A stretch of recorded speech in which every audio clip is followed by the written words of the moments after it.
Fala, meus queridos do sexto ano, aqui quem vos fala é o professor Alexandre Lima. Gostaria de comunicar a todos que a partir de então os nossos encontros de geografia passarão a acontecer dessa forma, certo? Mas também gostaria de falar para todos o quanto eu estou com saudades e o quanto eu aguardo com muita ansiedade esse nosso retorno. Mas até lá, vamos seguir tomando todos os cuidados necessários, todas as medidas preventivas, para que esse nosso retorno ocorra da forma mais saudável e da forma mais proveitosa possível. Tudo jóia? Então, dando continuidade aos nossos estudos, nós vamos reiniciar, de certa forma, a unidade 3, né? Produzir o espaço geográfico. Nessa unidade, eu gostaria justamente de fazer esse reinício, essa retomada desse conteúdo, discutindo os primeiros conceitos, né, propostos pelo nosso livro didático, para a gente poder justamente compreender como que o homem realiza essa produção do espaço geográfico. Tudo certo? Então vamos lá dar início aos nossos estudos. Meus queridos, para iniciarmos as nossas discussões a respeito desse conteúdo, né, cabe a nós realmente também analisarmos os conceitos iniciais, né, como o próprio livro didático propõe, como, por exemplo, o uso e transformação dos recursos naturais. Mas, afinal de contas, o que nós classificaríamos como os recursos naturais? São basicamente elementos encontrados na natureza, no qual a gente vai, de certa forma, nos aproveitar, tirar proveito desses elementos, para que a gente realize, por exemplo, as atividades econômicas e atividades para a nossa vida, para o nosso cotidiano. São basicamente recursos que a gente extrai, de certa forma, da natureza para o nosso bem, para o nosso proveito, tá certo? Então, o que é que acontece? A partir do momento que eu extraio esses recursos, eles vão suprir as minhas necessidades, certo? Eles vão, de certa forma, contribuir com o meu dia a dia de diversas maneiras. Então, a partir disso, a partir desses recursos naturais, eu começo também um processo de classificação, pois os recursos naturais, eles podem ser tanto renováveis como não renováveis. Vamos entender cada um deles agora. Gente, os recursos renováveis, como o próprio nome diz, são recursos naturais que podem se renovar, que eles se renovam, que eles não vão demorar muito tempo para que eles venham, de certa forma, ressurgir nas nossas vidas. Por exemplo, aqui a gente pode pontuar de repente a vida animal, né? Afinal de contas, a vida animal ela vai se renovando, a vida vegetal, as águas, ou outro exemplo também, as fontes de energia. Aqui como fonte de energia renovável, né, que são energias que se renovam, eu tenho aqui a energia eólica, que é aquela que vai utilizar dos ventos para fazer a geração de energia. Ou também poderia ser outro exemplo, a chamada energia solar, né, que por meio dos raios solares, elas captam esses raios solares e os transformam em energia para que a gente possa aproveitar aí no nosso dia a dia, tudo bem? Aqui eu estou falando dos chamados recursos renováveis. Mais uma vez, são aqueles recursos que demoram muito pouco tempo para se renovar, de certa forma. Ou seja, a natureza permite com que eles possam se renovar rapidamente. Já os chamados recursos não renováveis, aqui em azul, são basicamente recursos que possuem esse ritmo de renovação bem lento, ao ponto que, de certa forma, eles acabam sendo considerados não renováveis. Afinal de contas, muitos deles, né, requerem condições geológicas que, de certa maneira, quando iniciou a formação desses recursos há milhares de anos atrás, são condições bem diferentes, por exemplo, dos nossos dias atuais. De fato, a gente não sabe, de repente, se o petróleo, nas condições de vida como a gente leva, vai, de certa forma, começar a se compor nas camadas mais profundas do nosso planeta, para daqui a mais alguns milhares de anos esse recurso se renovar. Tudo jóia? Como acabei de falar, o petróleo ele é justamente um recurso não renovável. Assim, por exemplo, como o ouro, assim, por exemplo, como o carvão mineral. São recursos que, de certa forma, não têm essa renovação. Afinal de contas, na sua composição inicial, como eu acabei de comentar com vocês, há milhares de anos atrás, as condições eram completamente diferentes dos nossos dias atuais. Tudo jóia? Basicamente, essa é a diferenciação dos recursos naturais renováveis e dos recursos naturais não renováveis, que vocês vão poder acompanhar aí também com precisão na página 72 do livro de vocês. Tudo certo? Meus queridos, aí na página 74 do livro de vocês, nós vamos acompanhar um breve cronograma, né, uma representação que vai nos apresentar basicamente a forma no qual o homem, né, teve uma evolução nesse processo de relação com a natureza, né, de extração dos recursos que ele precisa para sobreviver, para a sua existência. Acompanhando cada um deles agora nesse momento, a gente percebe o seguinte: o primeiro ponto, ele vai justamente salientar como era praticamente antes de tudo, há mais de 200 mil anos atrás, que é basicamente quando os primeiros humanos começam a ocupar a superfície terrestre e vão se relacionando com a natureza. E a partir disso, se tem nesse primeiro momento um processo de extração apenas daquilo que eu preciso, né? Geralmente apenas daquilo que se conhecia. Muitas coisas sequer eram exploradas, né? Muitas coisas eram deixadas de ser exploradas justamente pelo fato de que era basicamente procurado na natureza aquilo que era somente necessário. Tudo jóia? Então a gente percebe que há mais de 200 mil anos atrás, essa era a forma do homem se relacionar com a natureza. E, né, de lá para cá, essa forma foi mudando. Natural, seria basicamente o processo de evolução desse relacionamento. E esses grupos que foram evoluindo ao longo desse período passaram a, de certa forma, construir suas ferramentas, né? Construir as suas ferramentas, elaborar agora técnicas para que tudo fosse mais facilitado, a vida se tornasse cada vez mais prática. Embora isso eu esteja me referindo a aproximadamente 12 mil anos atrás, como o próprio livro aqui vai pontuar. Tudo jóia? Então o que é que acontece? A gente vai ver nesse período aqui o homem agora vivendo da caça e da coleta de frutos.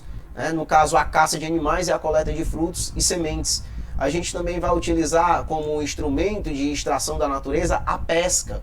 É outro exemplo também. Mas a partir disso, a gente vai ver o desenvolver de instrumentos como arcos, flechas, lanças, facas e machados feitos com madeira, pedra, chifres, ou ossos, ou qualquer outro material que fosse palpável, né, naquele período histórico.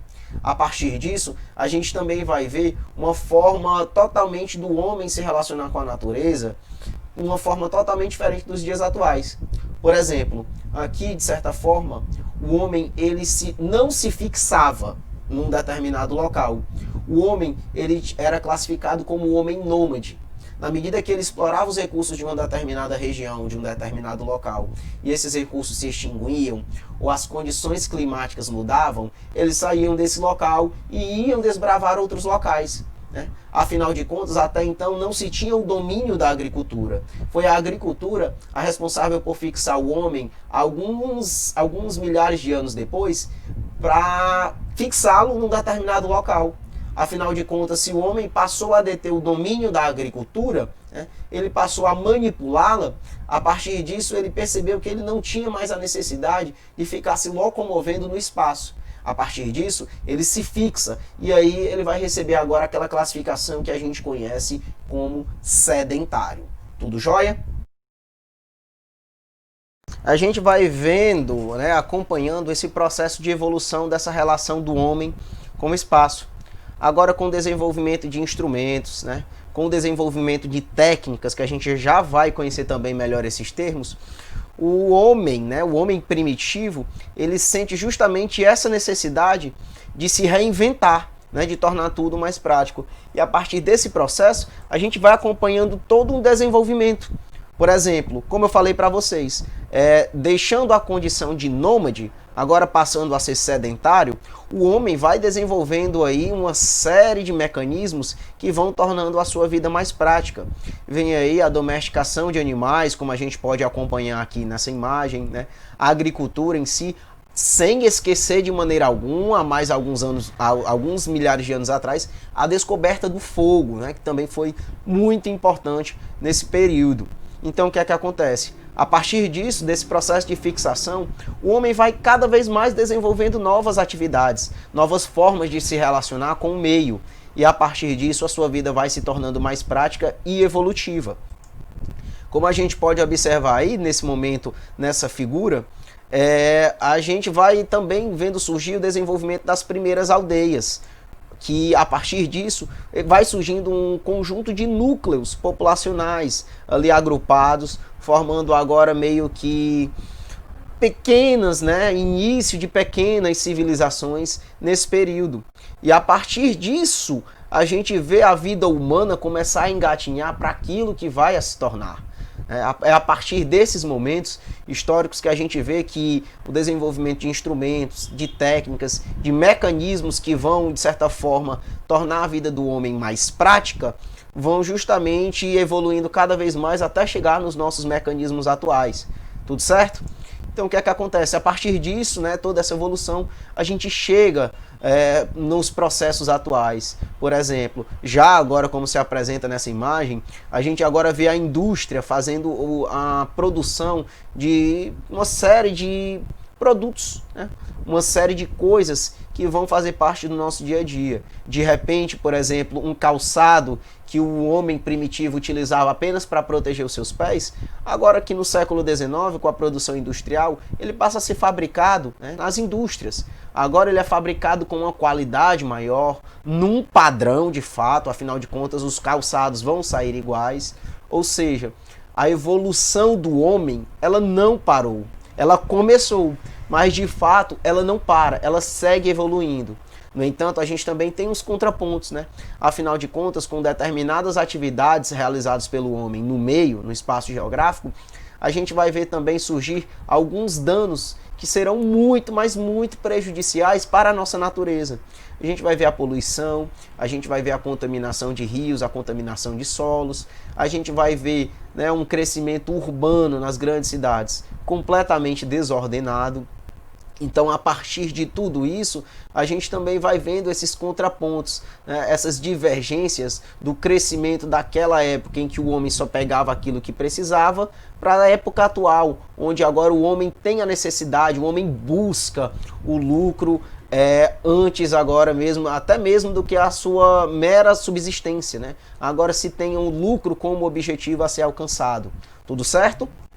Meus queridos, agora abordando os conceitos de trabalho, técnica e tecnologia, a gente vai conhecer cada um deles, né? Que são conceitos que, de certa forma, na vida humana, eles se complementam.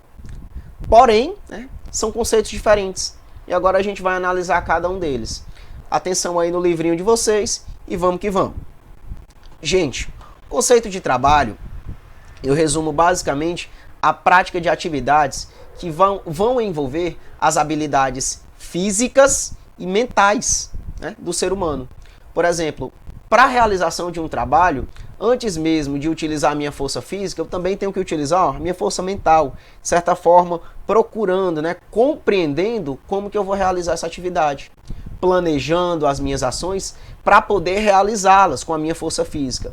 Por exemplo, né, se de repente um pedreiro vai construir uma parede, antes de tudo ele vai imaginar como fazer, o que ele vai utilizar, quais as ferramentas necessárias, e aí só depois disso ele vai pôr a mão na massa, ele vai realizar a atividade.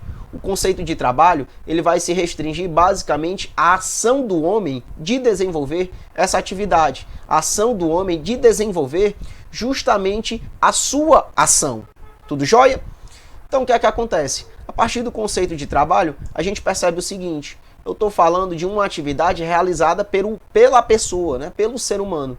E a partir disso, eu estou falando de atividades que vão demandar justamente dedicação total e exclusiva dos meus recursos próprios.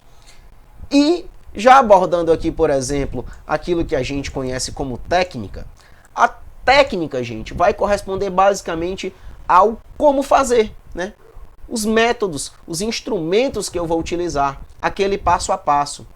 E a técnica, por exemplo, ela vai estar presente desde as coisas mais simples até as coisas mais complexas. Como o livro cita, por exemplo, a técnica de ler, né?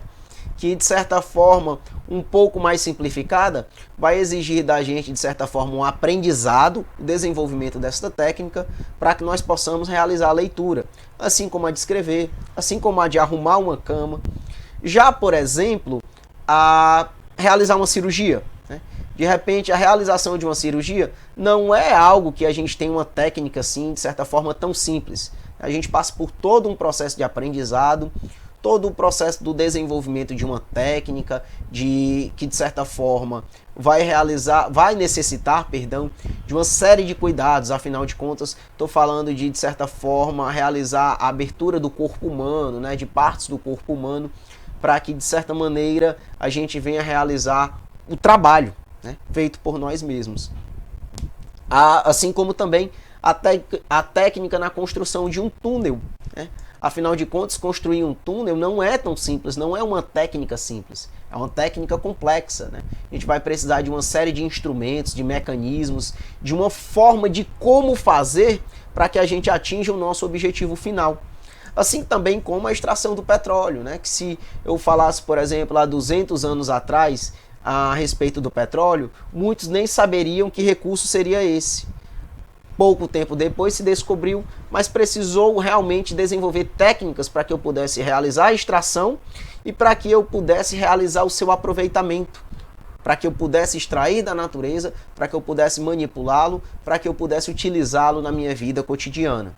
E a partir disso, as técnicas do homem em si vão sendo aperfeiçoadas aí ao longo de toda a sua existência, como eu citei para vocês anteriormente. Tudo jóia? Já a chamada tecnologia, meus queridos, eu estou falando basicamente de uma atividade que vai envolver a aplicação de conhecimentos científicos, né, no desenvolvimento de máquinas, de ferramentas mais modernas e outros instrumentos com a finalidade de aperfeiçoar as técnicas, né, e diminuir o esforço, tanto físico como também diminuir o tempo na realização, né, no desempenho dessas atividades. Vamos observar a seguinte figura. Analisando essa situação, a gente percebe o seguinte: a gente percebe aqui um conjunto de agricultores realizando manualmente a colheita do algodão, né, por meio do seu trabalho, por meio justamente da forma como eles se relacionam com a natureza.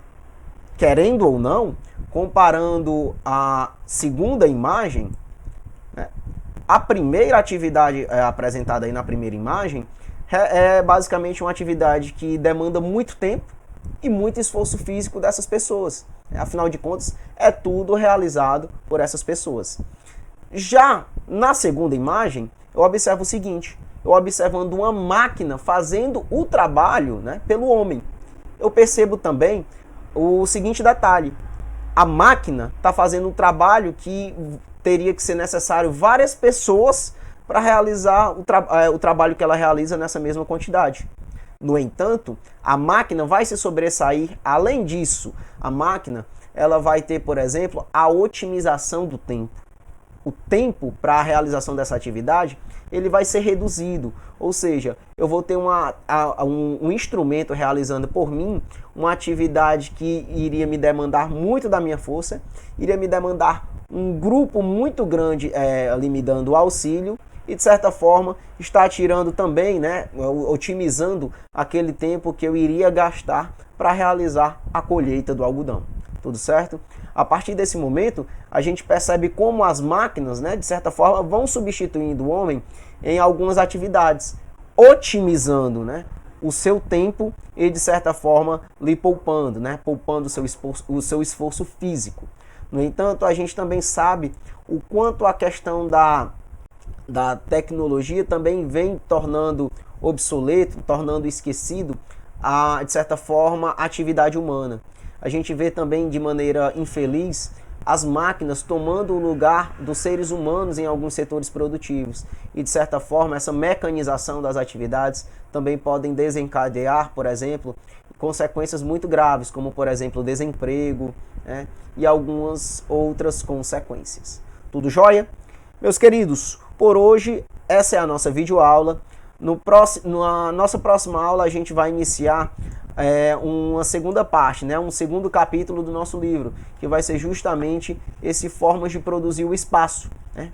Começaremos ele a partir da nossa próxima aula, diferenciando aí conceitos como, por exemplo, o espaço urbano, o espaço rural. Porém, por hoje é só. Façam as atividades propostas na nossa plataforma online e um grande abraço. Beijão a todos. Fui!